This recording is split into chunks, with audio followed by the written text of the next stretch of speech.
¿Qué tal amigos? Bienvenidos a esta nueva cápsula informativa. Estamos en las oficinas de Beltrán Brito Casamayor. Mi nombre es Boris Bocio, trabajo para la firma en el área de proyectos y comunicaciones y hoy nos acompaña la abogada Stephanie Mazza, abogada asociada a la firma, y el abogado Gil Brito, socio fundador de Beltrán Brito Casamayor. Bienvenidos, qué gusto conversar con ustedes de nuevo. Muchas gracias. ¿Cómo están ustedes? Muy bien.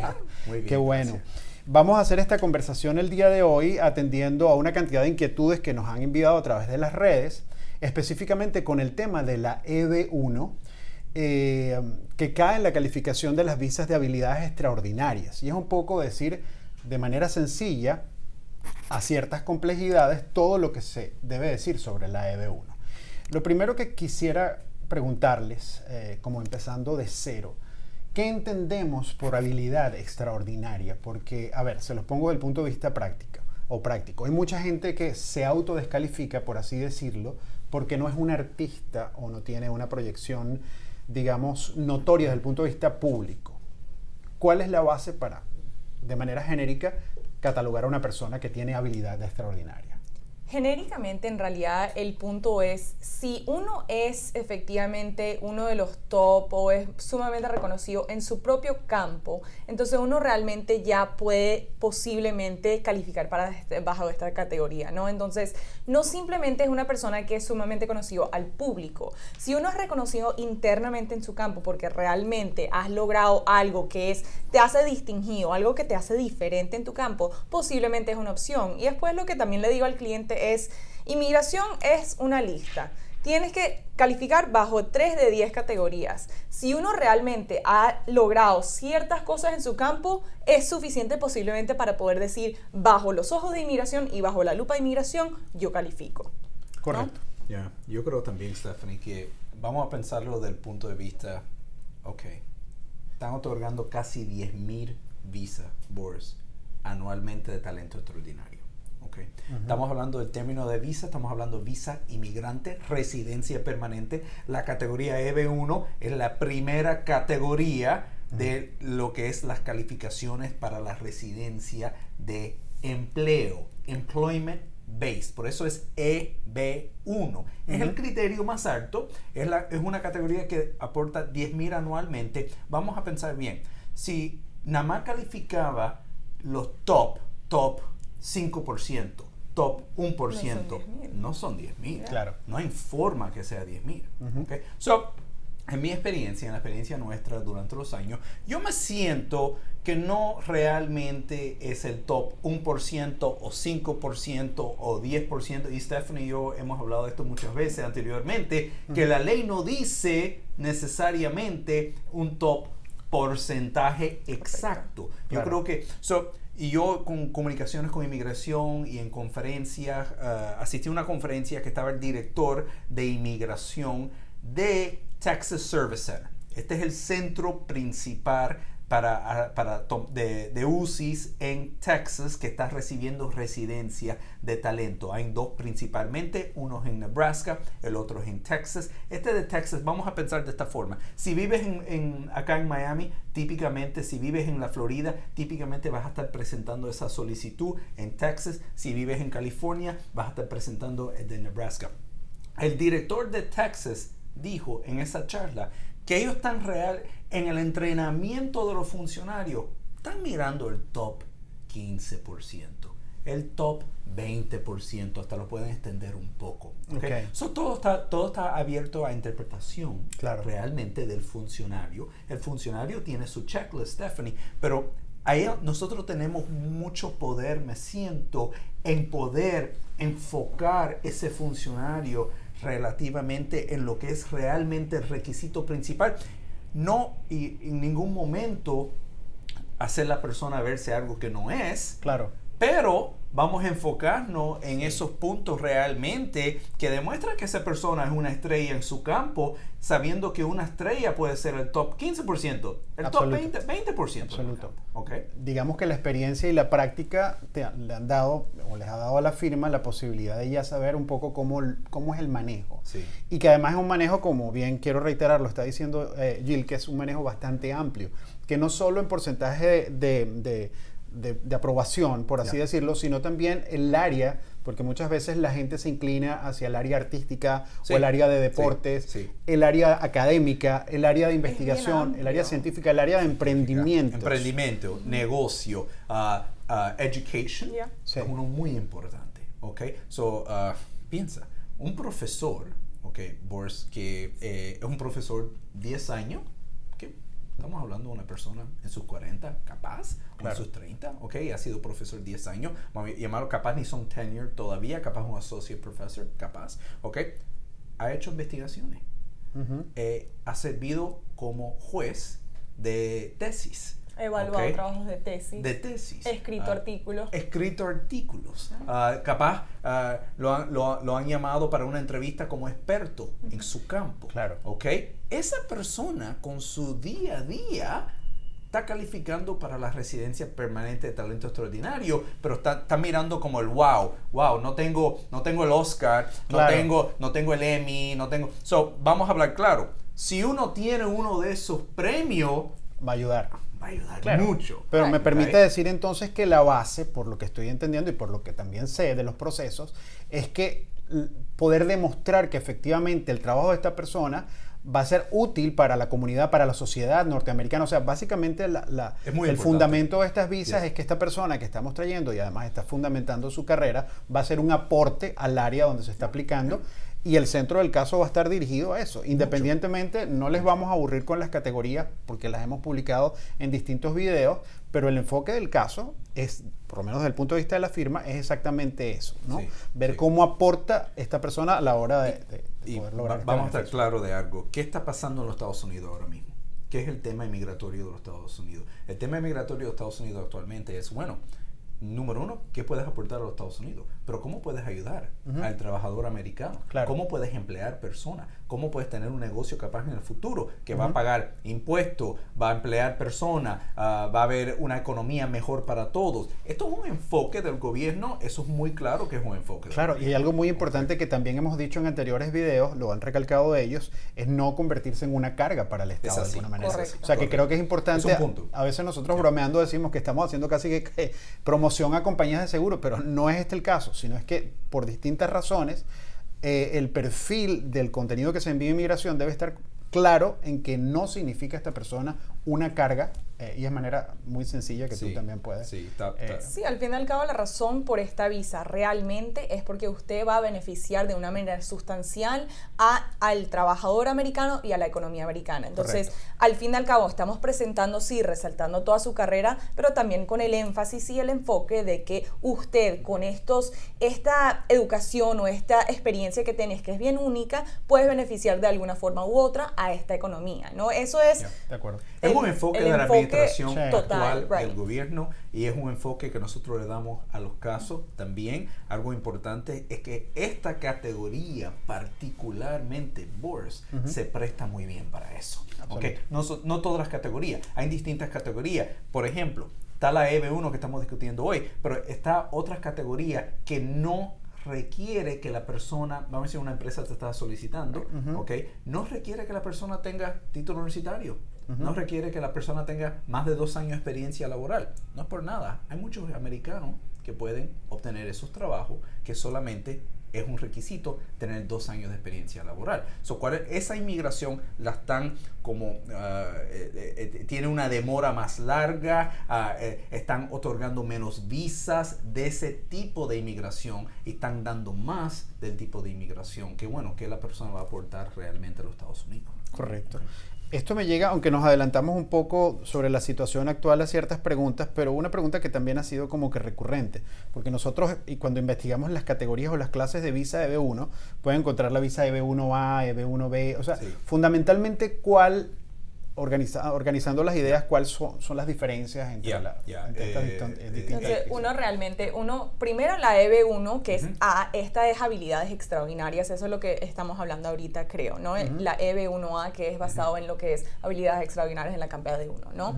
Lo que estaba comentando Gil, que es la EB2, es basado donde una compañía te va a pedir la certificación laboral, básicamente es una situación donde una compañía americana ha hecho una búsqueda a nivel nacional, están buscando el candidato ideal y realmente este perfil que están buscando se encuentra en el extranjero, en esta persona en el extranjero. Ese perfil particularmente, la EB2 para profesionales. Right, Ahí están buscando profesionales, todavía es una categoría Boards que Correcto. tiene muchas visas disponibles, es una categoría que están buscando, está entre la EB2, está también algo que se llama el NIW, NIW, National Interest Waiver. Esto es para personas que lo que vienen a aportar es tan importante para los Estados Unidos como un país, por ejemplo. Creo que este tema también capaz merece su propio video. Sí, realmente es bueno decir las generalidades, pero como estamos hablando de la EB1, pasa que la gente tiende a confundir la terminología. Estoy viendo muchas personas queriendo información de esta categoría también, porque el tema de esta categoría es no hace falta una oferta laboral. Claro. El National Interest Waiver. El National Interest Waiver. Tradicionalmente una certificación laboral es un proceso con el Departamento de Empleo que se está haciendo por una empresa por la búsqueda de ese empleado extranjero y para pedir a esa persona para la residencia permanente. Está la EB2, la EB3, que es un requisito menos. ¿Okay? Capaz solamente esa persona tiene un título universitario. ¿Okay? Esa EB3 se va a dividir en distintas categorías y una de ellas es la que estaba comentando, personas que low skilled workers, ¿okay? Que sean personas realmente que no tienen título universitario o no tienen experiencia laboral más de 2 años, por ejemplo, ¿no? Esas son las categorías. La EB1 definitivamente es la más interesante para propósitos, en mi opinión, los ojos del gobierno americano, ¿no? Y a nivel de escalafones es como que prioridad, el tope. Eso es importante dejarlo claro. Hay una pregunta que es recurrente, que también confunde mucho. ¿Es la EB1 o el proceso una green card? Sí. Definitivamente sí. O sea, la gente piensa de visa EB1, dice, bueno, ¿qué obtengo con esta visa? Es realmente el acceso a la tarjeta muy importante de trabajo, esa distinción. Right. A mí me gusta explicarlo de la siguiente forma, ¿no? Básicamente, piénsalo que son 2 partes. Primero, estás demostrando inmigración en tu carrera, estás diciendo inmigración, déjame saber si yo califico para una green card basado en mi carrera y mi experiencia. Ya cuando inmigración te dice, sí, tienes suficiente experiencia, eres extraordinario en tu campo, la segunda etapa es, basado en esta aprobación, por favor, esta es la parte biográfica, esta soy yo, verifica que tengo todos los criterios que necesito para la green card, como por ejemplo las cosas biográficas, huellas, examen médicos, cosas de ese estilo. Entonces me gusta dividirlo en inmigración. ¿Soy efectivamente extraordinario? Sí, ok, ahora aplico para mi green card. La parte administrativa. La parte administrativa. La segunda parte es administrativa, pero es simplemente, la primera etapa es una manera de demostrar que califico para una green card. Vamos a darle un nombre a eso, Stephanie, que es la I-140. Correcto. Es la petición de talento. La I-140 hay dos formularios principales en inmigración de pedidas. I-130, casos de familia. I-140, casos de empleo, que la categoría EB1 cae abajo de ese formulario. Correcto. ¿Okay? La I-140 es el proceso principal. Solamente porque la I-140 está aprobada, no quiere decir que tienes una green card. Claro. ¿Okay? La I-140 es una petición que después que esté aprobada y haga un número de visa disponible, tienes la capacidad de solicitar el cambio de estatus residencia I-485 y obviamente tienes que cumplir con la I-485 y ser elegible para poder tener una residencia permanente. Claro. Te doy un ejemplo. La persona está completamente ilegal en los Estados Unidos. Estaba ilegal en los Estados Unidos por 10 años. ¿Son elegibles por una I-140? No. Claro. No, I'm sorry. Puedes presentar la I-140, puedes ganar la I-140, pero no vas a lograr la residencia en base a esa petición. No, acá en los Estados Unidos vas a tener que salir y pelear y fajarse uno en la embajada para ver cómo lo puede obtener. Inmigración puede decir que uno es extraordinario, pero al fin y al cabo, en el proceso administrativo no calificas para la green card, la residencia total. Claro. O sea, esto me lleva a hacer unas preguntas que justamente se van desarrollando, pero de manera puntual.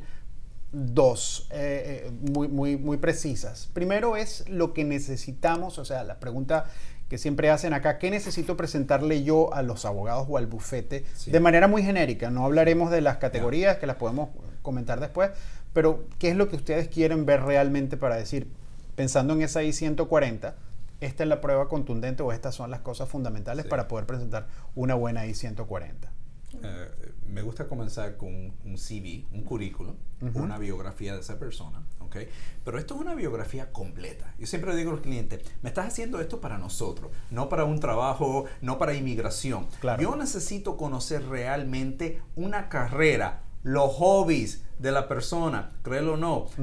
Tenía un cliente que, por ejemplo, era emprendedor, todo su currículum es emprendedor, tenía 2 medallas de oro de las Olimpiadas en esquiar. Wow. Yo le saqué la residencia por Claro. Y esquiar. yo por ¿ok? dominó. Y dominó. ¿ok? Sí, hay Yo casos por que son dominó muy curiosos. Era individuales que tenían negocios y por un hobby, cosas que Yeah. hacen por divertimiento, son excepcionales en el Ya. dominó. Le Claro. tienes que decir todo al abogado. Claro. Le tienes que hablar de la totalidad. Bueno, algunas veces tengo esto como un hobby, soy músico, te has ganado premio. Wow, ya. Me llamaron para grabar en Ya. el disco tal y el disco ganó un Grammy. Bueno, Así es. tienes un Wow, Grammy. ok, por esto ejemplo. es muy interesante, Sí. ¿me entiendes? Yo creo que los tienes que contar todo. Me gusta esa biografía, let's say robust, va con bastante información de una carrera completa, pero comenzamos con eso. Y de ahí nosotros, Stephanie, estamos desarrollando eso. Te vamos a pedir unas ciertas series de documentación, te vamos a ir haciendo preguntas, Boris, obviamente, cómo vamos nosotros, Stephanie, desarrollar el caso. Es de esa forma. Necesito un poco de material, vamos desarrollando poco a poco. Obviamente, eso se demora un poco de tiempo. Por supuesto. ¿Ok? Se toma tiempo. No recomiendo que estemos apurados en esa fase. Ok. ¿Ok? Es la fase. Vamos a apurarnos después. Claro. ¿Ok? Vamos a apurarnos en la segunda etapa, cuando ya todo está bueno, fantástico, ganamos la primera etapa. Pero esa primera etapa se tiene que tomar tiempo desarrollar el caso. ¿Ok? Y estar seguro que realmente la persona califica. Yo hago ese, vamos a decir, un pre-screening, Stephanie. Lo revisamos con esa información inicial, pensamos que hay un caso, estamos trabajando el caso y le vamos dando tips a los clientes, obviamente, en cómo ir desarrollando el caso, cómo podemos ir mejorando su carpeta, capaz, y sabiendo, Boris, que al final del día, capaz al principio no se ve como hay un caso fantástico, pero hay un caso que creo que y ganamos. Claro. Okay? Yo creo que ese es el punto realmente, ¿no? Claro. Sabes que les comento una anécdota. Justo ayer estuve en el teléfono con un individual que estaba interesado en lo que es la EB1 y al fin de la llamada el individual me comentó, yo pensé que yo le iba a preguntar y hacer preguntas a usted y no al revés. La conversación terminó siendo yo haciéndole Claro. muchas preguntas en vez de al revés. ¿Por qué? Porque es esto, es una especie de, esa primera consulta es desarrollar yo tratando de extractar y sacar toda la información de usted información que y ver si necesite. realmente cosas que tal vez el individual piensa que no es suficiente para demostrar su carrera, sí lo pueden ser. Claro. Entonces esa especie de la consulta inicial, no se sorprendan que muchas veces va a ser el abogado preguntándole a uno Sí. Claro. varias preguntas para poder desarrollar cosas que tal vez el individual ni siquiera pensó. No, y además orientar en el proceso sobre las cosas que a lo mejor haya cierta debilidad, que eso sucede mucho en las primeras consultas, orientar cómo obtener, que no es complicado para una persona que tenga un perfil de cierta trayectoria, obtener esa información. Yeah. Y yo les recuerdo todo esto encerrando que estamos hablando como de esa primera etapa, que es la presentación de la I-140 y en este caso la dinámica entre lo que es el cliente y el abogado para lograr digamos, de manera óptima tener toda la información y presentar la I-140.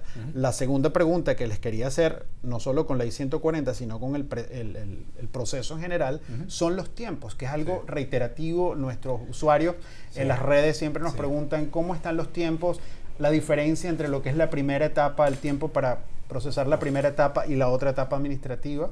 Sí. ¿Qué podemos decir? Todo depende cómo vamos a procesar el caso. Boris. ¿Lo vamos a hacer premium o lo vamos a hacer sí premium? Premium, pagas una habilitación, te dan la decisión en 15 días. Algunas veces es una buena estrategia, no todas las veces es buena estrategia. Claro. Depende, y eso no es una decisión solamente del cliente, eso puede ser una decisión que se tiene que estar haciendo por una estrategia completa para un caso. ¿Okay? Eso es una decisión muy importante, pero todo el mundo quiere que todo sea más rápido. Claro. Claro. Yo también lo quiero más rápido. Y tienes ese beneficio y, ¿por qué no usarlo? Si lo quieres pagar y lo quieres hacer, no es un tema solamente de dinero, eso... El punto es que realmente depende en la necesidad del cliente y la necesidad de ese caso individualmente. Si lo hacemos premium, tengo la decisión de la primera etapa en 15 días. Después de esos 15 días, si hay un número de visa disponible, si la persona no necesita salir de los Estados Unidos de una forma inmediata o depende si la persona está afuera de los Estados Unidos. ¿Cómo lo vamos a procesar esta segunda etapa? te hablé anteriormente de presentar la I-485. Okay. Si presentamos la I-485 inmediatamente, hubo un número de visa. Hoy, en este mes, hay número de visa. No sabemos si va a haber número de visa el mes que viene. ¿Okay? Claro. So, vamos a asumir, para nuestro ejemplo, que hubo un número de visa y estoy presentando la I-485. Si estoy presentando la I-485, el próximo paso debe ser huella digital, 4 o 6 semanas. Después de eso debe ser aproximadamente 4 meses después, o aunque lo estoy viendo más rápido recientemente, prefiero usar un número un poquito más conservador. Llega el permiso de trabajo, llega el permiso de viaje. Posterior a eso, aproximadamente 4 meses, 5 meses, llega la entrevista. Muchas cosas lo van a influir qué rápido va a ser esa entrevista. ¿Qué ciudad estás dentro de los Estados Unidos? Estás acá en Miami, va a ser un poquito más. ¿Por qué? Porque hay más solicitantes. La demanda. Sí. Okay, la demanda. Okay. So, estás en un lugar como New York, por ejemplo, tenemos muchos clientes allá, está fluyendo un poquito más rápido las entrevistas. Okay. Después de eso, si todo salió bien, posterior a la entrevista, te van a otorgar la residencia permanente de 10 años. Okay. Pero vamos a asumir que en la primera etapa no lo hacemos premium. ¿Cuánto tiempo se va a demorar eso? Estoy viendo más de 12 meses actualmente como un promedio. He visto 4 o 5 meses sin premium. Sí, es relativo. Y he visto 15, 18 meses. Y sin a veces premium lotería. también. A veces lotería, ¿no? Ya, A veces es una simplemente. lotería. Bueno, depende, como tú lo estás diciendo, también del flujo, o sea, la cantidad de casos que hay en inmigración. Y normalmente, por lo que estoy entendiendo, el indicativo siempre es el boletín. O sea, saber cómo va marchando con respecto a la cantidad de solicitudes, las posibilidades de trabajarlo en el tiempo, ¿no? El año pasado hubo menos solicitud. Este año están diciendo que va a ser 5%, 8% menos solicitud a inmigración. Okay. Hicieron como un informe del 2020, de cómo se ve el 2020 para inmigración. Interesante. Y hay menos solicitantes. Uno ve eso, hay menos solicitantes por varias razones. No tenemos... obviamente la situación mundialmente de los Estados Unidos, hay mucha gente que hay menos solicitud, algunas veces menos empresas que quieren hacer solicitud, por ejemplo. Eso es una oportunidad. Claro. Yo no lo veo como algo malo. No, al contrario, las personas que sí quieren realmente solicitar es una oportunidad, porque vas a poder tener resultados mucho más rápido, en mi opinión, que anteriormente. Claro. Okay? So, lo veo como una ventaja grande, sinceramente. Esos son los tiempos básicos. Si el caso es consular, después que se aprobó el caso acá dentro de Estados Unidos, para el tema de la embajada, importa mucho una comunicación con una oficina, que es la oficina intermedio entre la embajada y UCIS, que se llama el NVC, National Visa Center, Centro Nacional de Visa. Esta es una oficina acá en los Estados Unidos que va a coordinar la cita y la carpeta que se envía a la embajada del país, embajada americana donde esté viviendo esa persona en ese momento.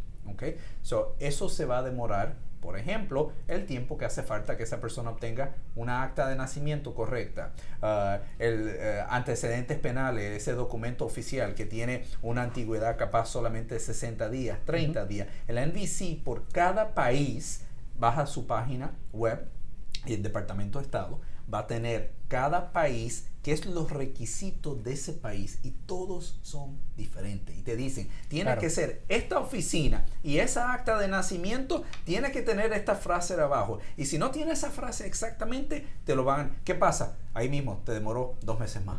Se demoró 4 meses más. Solo es discrecional de cada consulado. Yo he visto acta de nacimientos venezolanas que han cambiado en un mes, okay, 2 meses, 3 veces, okay, en los requisitos, por ejemplo, del Departamento de Estado. Okay. Eventualmente se termina la carpeta con el NVC, el Centro Nacional de Visa, y se va a hacer la cita, okay, Stephanie, en el consulado americano. Posterior van a asistir a esa cita. Antes de esa cita van a tener que tomarse huella digital, van a tener que hacerse un examen médico, okay, posterior. Prepárate que eso va a ser un proceso de un par de semanas, típicamente. Vas a asistir a una entrevista aproximadamente 1 semana después, depende del país. Vas a tener lo que se llama la visa inmigrante sellada en el pasaporte. Va a tener una ventana de tiempo, aproximadamente 3 meses, para hacer la persona su primera llegada a los Estados Unidos.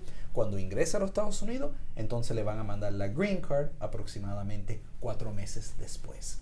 ¿Okay? Esos son los tiempos. Me siento que es más rápido desde los Estados Unidos. Claro, por cambio de estatus. Por el cambio de estatus y vas a lograr un permiso de trabajo antes y estás acá dentro de los Estados Unidos. Hay una pregunta en caliente que la vi en redes hace poco, justamente en ese caso que tú entras y que entregas el sobre para solicitar la green en el card. aeropuerto. ¿Es obligatorio que la persona permanezca en los Estados Unidos mientras? No, para nada, para nada. El individual puede salir. Okay.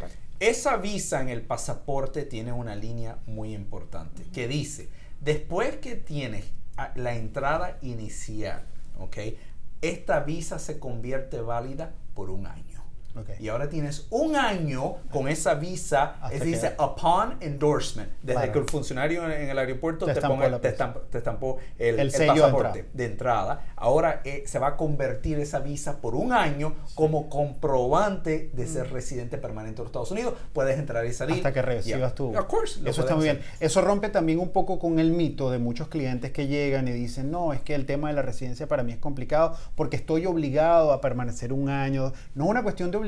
Si ustedes siguen con cuidado el video, se van a dar cuenta que son lapsos que uno puede programar. Yeah. Es decir, si un profesional está comprometido fuera de los Estados Unidos con trabajo o tiene que permanecer aquí, es perfectamente controlable el tema de los lapsos. Es un mito aquello de que tienes que estar un año, año y medio. Todo va a depender del tiempo o de cómo uno pueda programar ese tiempo. Es muy tiempo. Importante. Puedes permanecer afuera de los Estados Unidos hasta un año. Esto es ya cuando tengas la green card. Tienes la green card o yo te voy a decir la visa inmigrante. También. Claro. También. Right. Okay. Como residente permanente de los Estados Unidos, si ya tienes esa estadía, puedes estar hasta un año sin perder la residencia.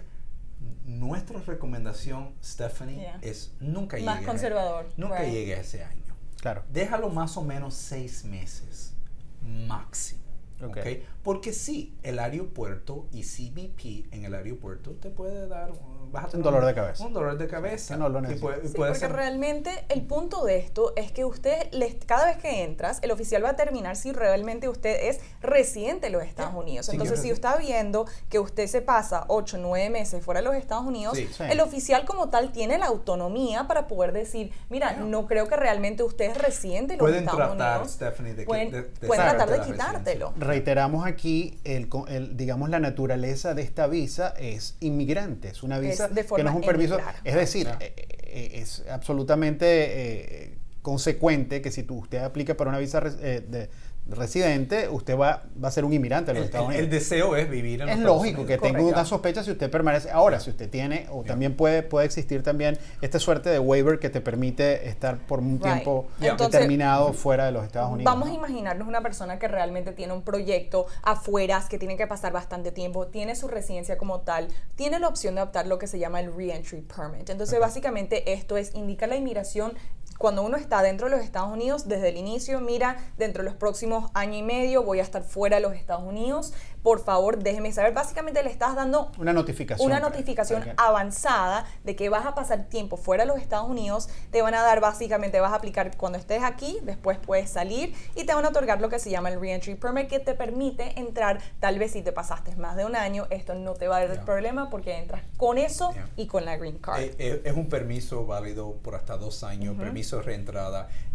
Tienes que estar dentro de los Estados Unidos el día que eso llegó a inmigración. Correcto. Y mi recomendación es que te quedes en los Estados Unidos hasta que te tomen la huella digital 4 a 6 semanas después. Si sabes que vas a tener un viaje, un proyecto importante, estás trabajando por una empresa americana que te necesita mandarte en el exterior por aproximadamente 2 años, lo puedes hacer. Debes de hacer ese permiso antes que te vayas, pedir el permiso, tomar las huellas, entonces te puedes ir. Nosotros te mandamos el permiso. O puedes recoger el permiso en una embajada americana afuera de los Estados Unidos. Lo hacemos constantemente. Okay. ¿Qué implica eso, Boris? Eso implica, no dice que en esos 2 años no puedes entrar a los Estados Unidos. Puedes entrar con tu green card cuando quieras. Claro. Pero ahora cuando entra la persona por el aeropuerto, el funcionario ve ese pasaporte grisecito que te aprobaron y te dejan entrar. No te dan problema. Claro. No te preguntan absolutamente nada. Puedes renovar ese permiso varias veces. Yo he visto clientes que lo han hecho hasta 6 renovaciones. Claro. ¿Okay?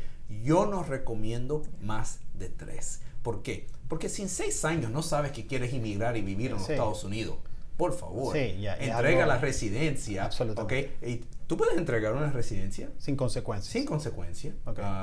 Depende. Ok. Hay una consecuencia muy importante que se llama un exit tax. Ok. So, A nivel obviamente fiscal. nosotros no somos contadores, no podemos dar ese Claro. consejo, no somos abogados de impuestos, ¿ok? Pero hay un tax que si estás más de cierto año acá en los Estados Unidos y piensas que nada más vas a entregar la residencia and that's it, vas a tener que pagar un monto bastante grande capaz de impuestos. Eso es un tema con un contador Claro. en el futuro, ¿no? Pero para propósitos inmigratorios, ¿ok? Algunas veces es mejor entregarlo si realmente no quieres vivir acá. Pero yo pienso que típicamente el solicitante de esta visa, ¿ok? La solicitante de una visa inmigrante quiere realmente vivir acá en los Estados Claro. Unidos. ¿Ok? Sí. Pero es importante, ese 1% o 2% que está preocupado, Boris, mejor no solicitar la residencia porque todavía no estoy preparado para venir a los Estados Unidos. Cuidado que el momento es ahora. Claro. Cuidado, lo debes hacer ahora porque Sí. hay todas estas formas en el futuro que tú pudieras proteger si es necesario. Es correcto. Y un mito sobre esos 6 meses, ¿no? Algo importante de calificar es, cuando uno tiene su residencia basada en empleo, uno después de 5 años puede optar por ciudadanía americana, ¿no? Algo importante en cuanto a ese mito, tal vez que la gente se confunde, es, si uno quiere aplicar eventualmente para su ciudadanía, los 5 años antes de aplicar para esa ciudadanía, sí tienes que mostrar que has pasado más o menos alrededor de esos 180 días, 6 meses al año, Claro. por Vamos a ese llamarlo periodo de esos 5 años. 51% del tiempo acá. 51% de esos 5 años previa a la aplicación dentro de los Estados Unidos. Pero es muy porque, importante. estás demostrando la residencia. Pero es muy importante que no te pases. Ok, so uno está mirando un bloque de tiempo de 5 años. Inmigración te va a comenzar de nuevo ese reloj de 5 años para la ciudadanía si tienes un viaje muy largo. Ok. Correcto. ¿Qué es un viaje muy largo? No te lo dicen. Claro, Puede te dan ser, criterio. puede ser 3 meses, puede ser 4 meses. Definitivamente sabemos que 6 meses, olvídate. Claro. De pasar. Hay 2 temas siempre, Stephanie, que nosotros hablamos, ¿no? Una cosa es, quiero solicitar la ciudadanía en el futuro y quiero ser americano. Ok, eso es un tema y tiene una estrategia diferente. Está el otro tema que es, ¿cómo no pierdo la residencia? Exacto. Que es lo que realmente estamos hablando, ¿no? Mejor, ya lograste obtener la residencia, ¿cómo es la mejor estrategia para no perderla? Claro. No perdemos la residencia si los pasamos casi 6 meses afuera de los Estados Unidos. Claro. Pero la tal ciudadanía vez otro tema. es algo que quieres pensar si quieres pasar Sí. hacia ciudadanía. Entonces, ese mito de 6 meses puede ser que aplica para una de las dos. Es relativo, Cosas, right? Es realmente. relativo y más bien puede depender en casos de individuales que quieren ciudadanía, pero no te va a perjudicar tanto cuando quieres permanecer y básicamente mantener tu residencia. Son Correcto. 2 cosas. Me parece estupendo porque hemos venido de manera espontánea dándole respuesta a una cantidad de preguntas que veo acá, que nos hacen por las redes. Había algo que hemos hablado también en otros videos, pero me gustaría que por lo menos, ya que estamos hablando de la EB1, nos hablases de eso que tocaste muy tangencialmente, que es la entrevista, que entiendo hoy por hoy es obligatoria. Entonces mucha gente se preocupa mucho con lo que es esa entrevista. ¿Nos podrían decir más o menos de qué va la entrevista, cuáles son las recomendaciones y si ciertamente es obligatoria? Porque Ya, las hoy en prácticas día, no. antes o inicialmente cuando estabas ajustando su estatus en los Estados Unidos, no te iban a mandar a una entrevista. Básicamente todo se decía por papel, por la oficina. Hoy en día, a partir del 2017, 2018 más o menos, tienes que ir a esta cita, básicamente después de la petición de la ley 140, después de aplicar a tu ajuste de estatus, antes de que tenga la green card, hay esta cita. Esta cita, a mí me gusta repasar varias cosas con el cliente. Básicamente van a recibir una notificación donde le están diciendo todas las cosas que tienen que llevar a la entrevista.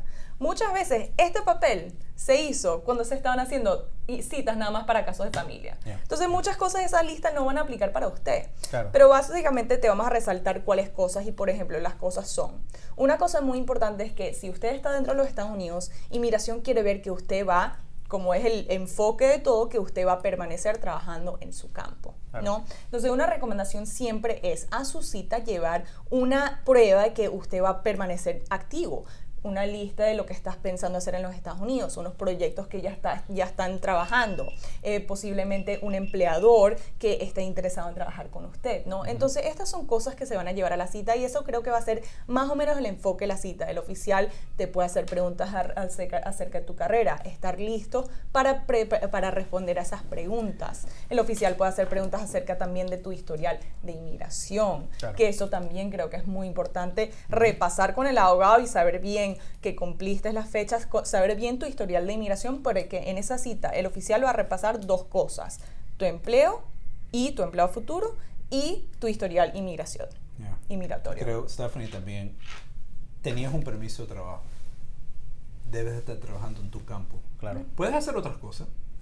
La ley es clara, puedes hacerlo, pero creo que lo que principalmente estás haciendo acá en los Estados Unidos debe ser tu campo. Claro. Es algo lógico. Has obtenido ese beneficio por, digamos... No quiere decir que tienes que siempre hacerlo. Pues. Claro, pero por lo menos debes tener alguna prueba de que lo has Para hecho. la entrevista, claro, debes tener prueba que estás trabajando porque tienes un permiso de trabajo en tu campo, número 1. Número 2, debes demostrar que tienes futuro, en el futuro inmediato tengo una propuesta laboral.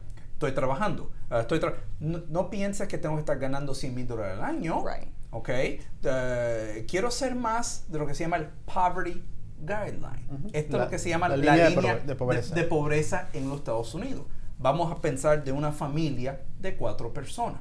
La línea de pobreza está aproximadamente en los $34,000.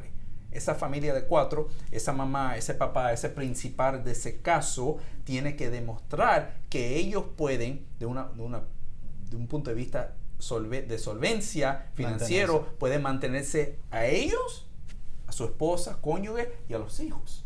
Okay. So, es algo importante que esa propuesta laboral, mira, debe de pasar por una familia de 4, 3,000 y pico mensualmente, por ejemplo, claro, para poder demostrar que te puede, no es por nada, creo que es bastante difícil vivir por debajo de eso. Yeah. Además, reiterando lo que conversamos al inicio, que los tiempos políticos que corren te exigen de alguna manera demostrar que no vas a ser una carga. Si hay algo, y no sé si me equivoco, pero si hay algo distintivo por los nervios de los vientos políticos que siempre hay en este país, que la gente tiene con respecto a inmigración, creo que uno de los cambios sustanciales o más importantes es precisamente esto.